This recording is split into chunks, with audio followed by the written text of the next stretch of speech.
First sentences are doors to worlds. Thus speaketh the great sci-fi and fantasy author Ursula K. Le Guin. But how do we invite readers into our story worlds? How can we entice them in and get them to stay? Obviously, we need a solid opening. If we can't get the reader past the first sentence, we can't get them anywhere into the story. So, how do we hook our reader?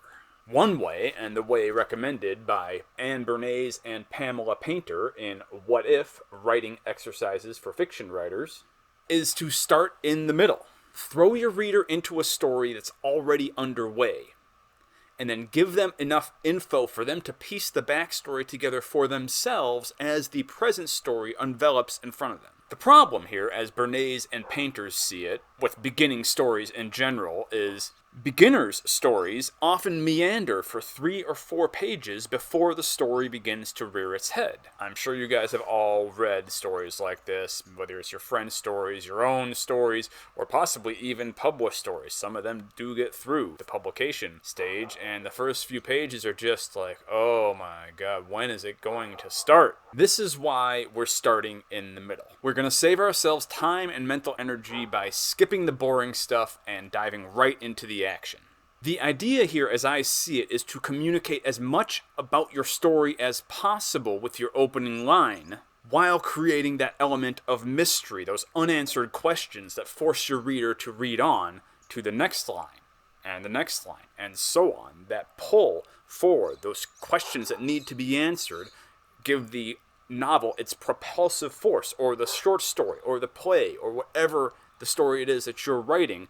You want it to have that drive. This is one way to do it. Begin in medias res, classical start to a story. So Bernays and Painter give us some famous examples and ask us to look for certain things, certain aspects. What do you know about the story? Situation, characters, geography, setting, class, education, potential conflict, etc., from reading the titles and the following opening lines. What decisions has the author already made about point of view, distance, setting, tone, etc.? So here are some examples they give. They were saying a new face had been seen on the esplanade. A lady with a pet dog. That is, of course, from The Lady with the Dog by Anton Chekhov. Me and my brother Loftus came in by the old lady's window. Exchange Value by Charles Johnson. I could tell the minute I got in the door and dropped my bag I wasn't staying. Medley by Tony Cade Bambara. This blind man, an old friend of my wife's, he was on his way to spend the night. Cathedral, Raymond Carver. The first children who saw the dark and slinky bulge approaching through the sea let themselves think it was an enemy ship. The handsomest drowned man in the world. Gabriel Garcia Marquez. When Mayland Thompson dies, he wants to be buried with the body of a 12-year-old girl. Judgment, Kate Wheeler. Bomber Boyd, age 13, told his new acquaintances that summer that his father had been executed by the state of Florida for the murder of a sheriff's deputy and his drug-sniffing German shepherd. The Blue Men, Joy Williams. I'd like to add a few of my own favorites just to that list. Again, we're looking for what does this set up in terms of situation, characters, geography, class, setting, education, potential conflicts, character backgrounds, whatever else that could be going on. The 1,000 injuries of Fortunato I had borne the best I could, but when he ventured upon insult I vowed revenge. Edgar Allan Poe, The Cask of Amontillado. Tyler gets me a job as a waiter. After that, Tyler's pushing a gun in my mouth and it's saying, the first step to eternal life is you have to die. Chuck Palahniuk, Fight Club. And of course, Marley was dead, to begin with. Charles Dickens, A Christmas Carol.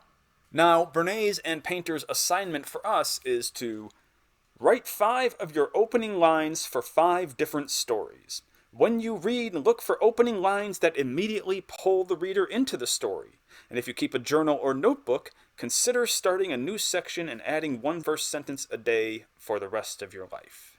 I have to admit I don't do that, but I might start doing it. It is a pretty good exercise. I just did this exercise, and I will share my takeaways in a minute. But the objective, of course, that's the important part, to get into the habit of beginning your stories in the middle of things. Because you are not obligated to finish these stories, this exercise lowers the emotional stakes and helps to shake up and surprise the imagination. Does every story have to start in the middle? Obviously not. Some of them are much better starting at the beginning, some of them are better starting at the end. But this is a good way to get you past the bad habit of starting your stories with boring expositionary stuff that don't really add to the meat of the story itself. Here are my 5 opening sentences. Why don't you write your opening sentences after you hear these and leave them in the comments below. I'd love to see what you come up with and what stories might grow from these little seeds we're planting.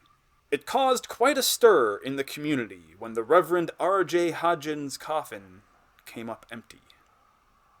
They always said smoking is bad for you, but it wasn't until my treehouse burned down that I knew what they meant.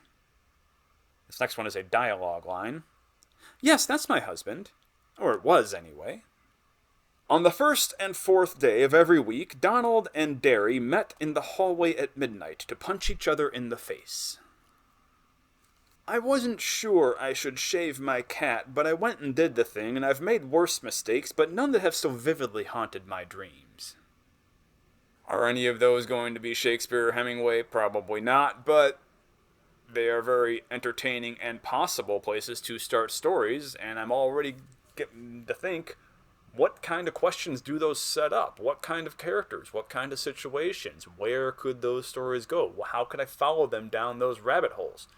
You guys give this exercise a try. Post your takeaways down below. Also, like the video and subscribe to the channel, please. That really helps me out. And till next time, good luck and good writing. Peace.